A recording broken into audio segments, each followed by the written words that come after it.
لیکن میرے ساتھ بیڈ لک یہ ہوئی کہ مجھے مطالعہ پاکستان میں پڑھایا گیا کہ ہندو جو ہے وہ بنیا ہے، سازشی ہے، سود پہ چیزیں دے کے آپ سے سارا کچھ ہتھیا لیتے ہیں۔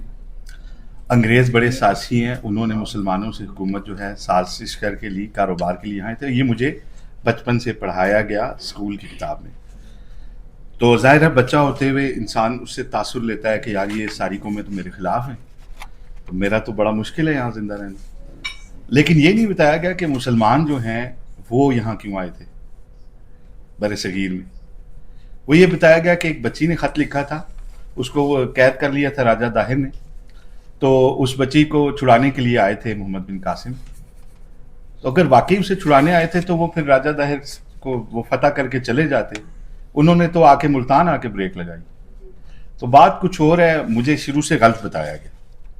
اب اگر آپ یہ سارا کچھ میڈیا پہ ڈال دیں کہ میڈیا غلط بتاتا ہے، تو سوری ٹو سے ہم اکیلے ذمہ دار نہیں ہیں اس بات کے۔ ہماری نیشنل پالیسی رہی ہے دوسرے مذاہب سے نفرت۔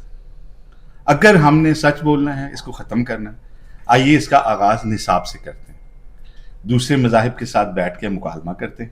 ہمیں یہ تو گلہ ہوتا ہے کہ باہر اسلامو فوبیا ہے، ہم یو این میں قراردادیں لے کے جاتے ہیں۔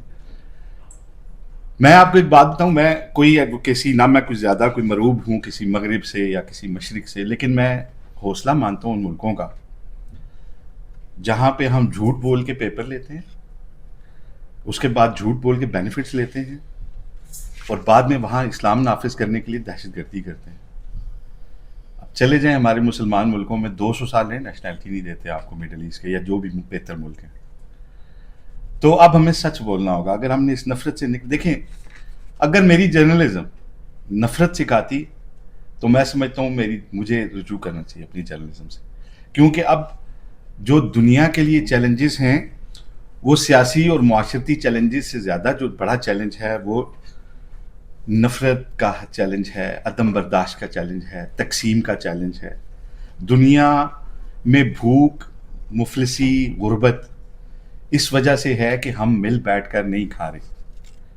پاکستان اور انڈیا جتنے پیسے اپنے ڈیفنس پہ لگا رہے ہیں، کاش کہ ہم اپنے تعلیمی بجٹ کو بھی اس کا ایک بڑا حصہ دے سکتے ہوتے، اس کے بعد ہم ڈیفنس پہ لگاتے۔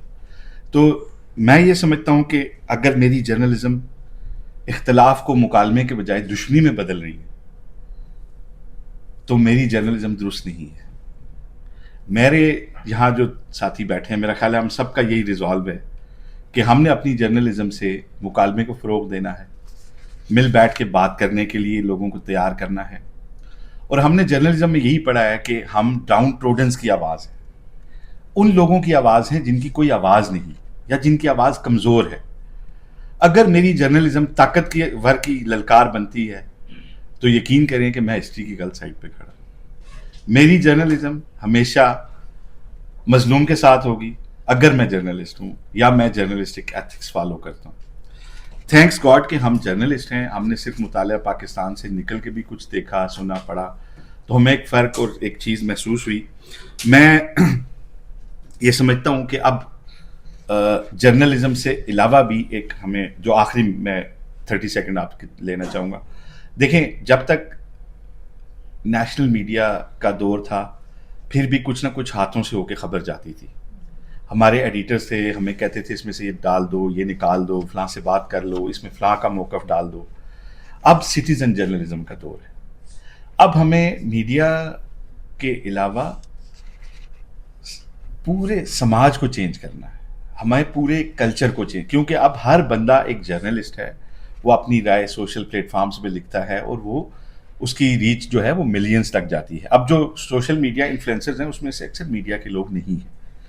تو اب میرا خیال ہے کہ اگر ہم نے آگے بڑھنا ہے تو میڈیا کو بلیم دینے کے بجائے ہم نے اپنے نصاب سے شروع کرنا ہے، اور ایک آواز ہم نے پورے سماج کے اندر یہ پھیلانی ہے۔